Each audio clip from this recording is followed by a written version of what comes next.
So today I was having a conversation with a client and she was asking me, so why do I need a firewall? What does that even do for me?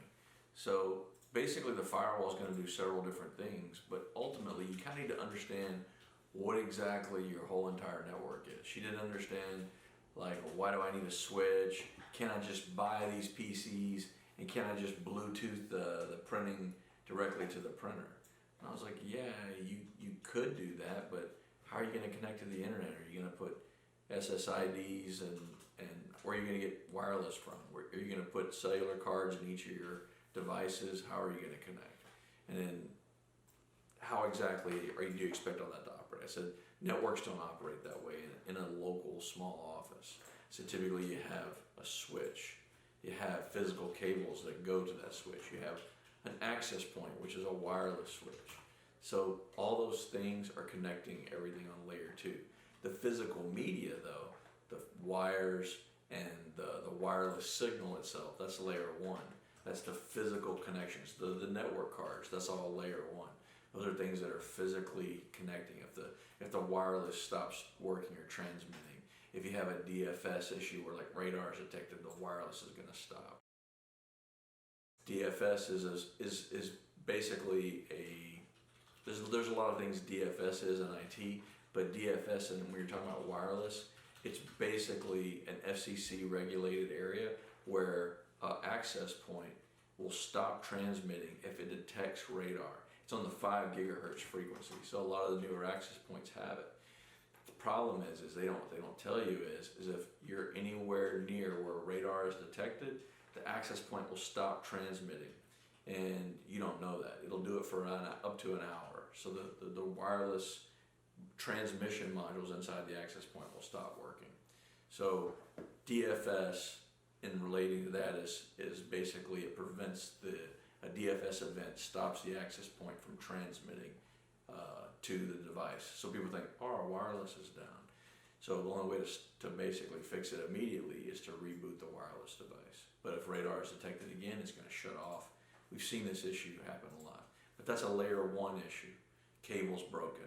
Somebody did some electrical work, some kind of water damage caused the issue on the layer 1. The cable's cut. Somebody's chair. Explain to me layer 1 and then go up to 7. So layer 1's physical layer, right? So you've got physical things that are connecting. The network card breaks. The wireless card breaks. The wireless signal stops transmitting. The physical media, the cable, the Cat5 cable that's going from there, the RJ45 jacks to the switch. If anything happens that breaks up that transmission, that is a layer 1 problem. Layer 2 is we're getting into switching now. So switching is not routing. So switching works by looking at what's called an ARP table. So you have, or in some cases, the newer ones that have a CAM table. All right, and what it does is it's looking for the MAC address, which is the media access code. It's unique to every single wireless and physical network card that's out there. It's 12 digits, it's in hex. The first 6 digits is the manufacturer. So you put that in there, they can tell you who manufactured the network card, whether it's wireless or it's a physical network card inside the system. So in the last 6 digits is a serial number. And so obviously there's multiple numbers that identify the company. There's like a range on the first 6 digits and then serial numbers. So no 2 media access codes, no MAC addresses are the same. There is cases where you can do what's called MAC spoofing and pretend to be another media access card. That comes into relations when you're trying to get things to work and you want to register one MAC address. So from a licensing standpoint, in VMware, if I'm moving a virtual machine around, you don't want it to have different MAC addresses based on the license that you have within that product. So that's the only time you use MAC spoofing. But anyway, back to the ARP table. MAC address versus the IP on that local subnet. Anything on a local subnet, or if you have multiple VLANs, anything on that, in any of your VLANs that would cause the traffic to stay inside the LAN, inside the local area network. I talked briefly about VLANs, so this is all layer 2. This is all layer 2 traffic. So basically VLANs allow you what's called segmentation, right?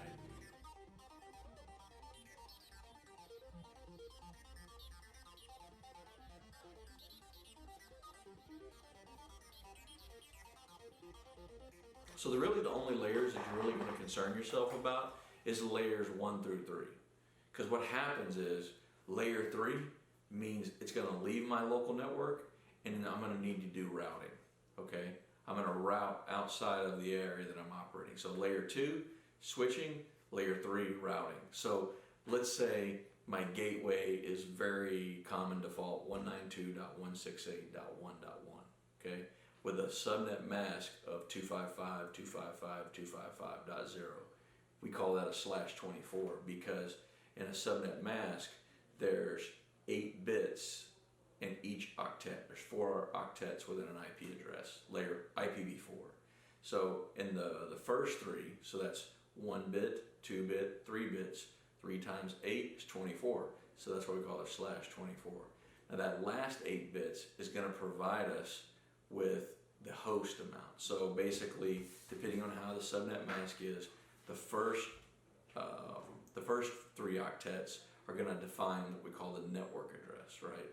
So the network address is 192.168.1. That's the network name. Now, from 0 to 255 on this last octet is going to be used for host, but you can't use 0 and you can't use 255. Now, when you say host, are you talking about internally to our network? Correct. Something that I would give an IP address either statically or dynamically. Okay? And so 0 and 255 can't be used because we use those for what we call broadcast address. All right? Meaning like we want to let everybody in the network know something's going on, we would send it out on those. So it's reserved. It's reserved within the system. So those are broadcast address. So I can statically assign something 1 through 254 an IP address, or I can use a DHCP, or I can use a combination of both, using reserve ranges and static assignments, and for dynamically through DHCP.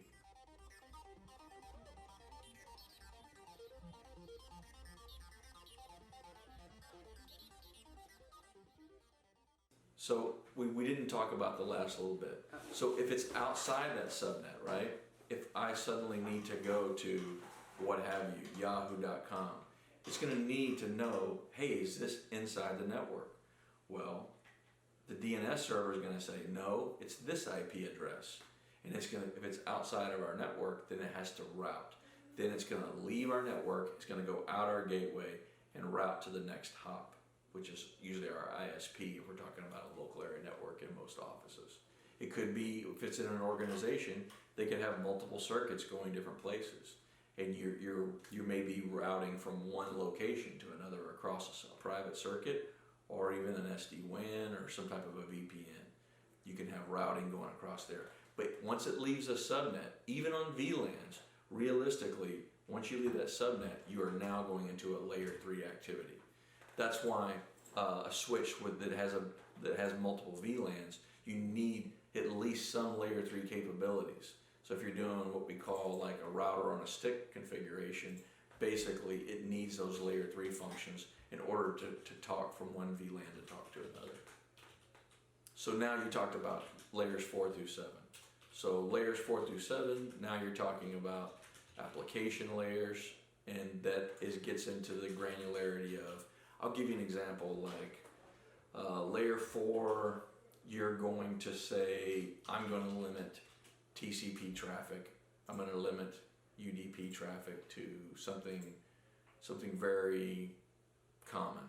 You know, I'm going to block like a whole entire area of something.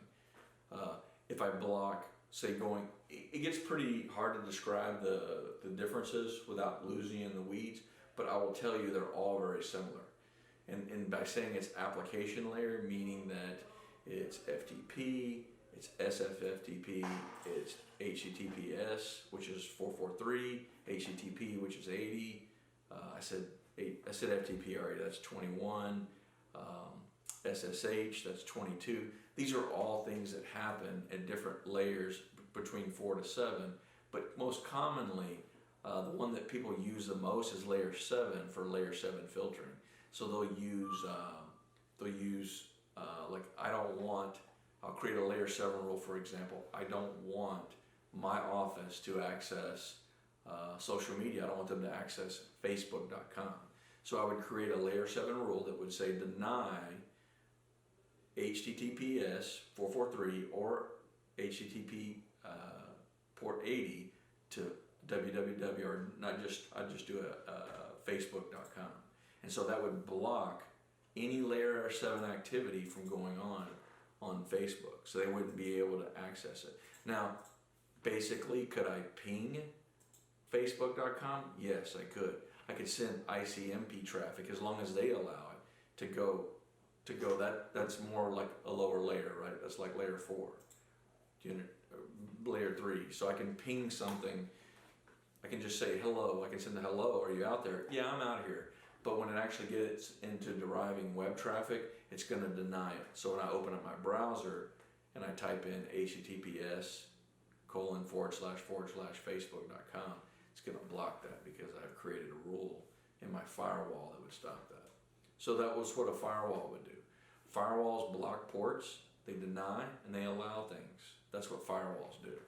Now, in most cases, people think, well, my firewall also does routing. Well, no, it can do some routing functionality. It has some layer 3 functionality, but a router routes. A firewall basically allows or denies, or it can flag things in some points.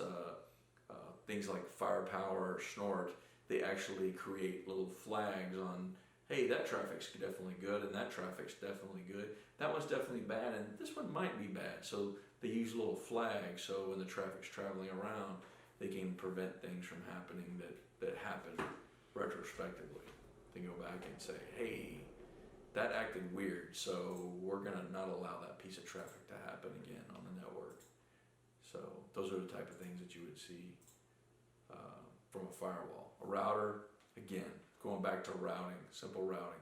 There's layer 3 switching, which is a little bit different because it already has these things in tables, so it's much faster. Routers have to kind of make decisions. They have to make decisions on where the traffic goes. Switching, it's on a table, it's yes and no. It's not making this, it's not making path. In other words, you're not using a protocol to make a decision on a route. On a table, it's just reading exactly what it is from switching. So people say, Todd, yeah, layer 3 switching is nothing but routing. I will agree with it, but it's also a higher performing switching, and we call that layer 3 switching, not just routing. So, because typically routing happens at layer 3, switching happens at layer 2. So why do I need a firewall? Why do I need a router? Why do I need a switch?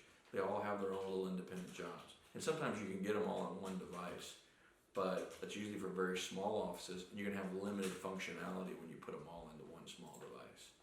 Because you have one CPU and one set of memory, and that's all gonna be taxed. So if it fails, then you're failing all across the board.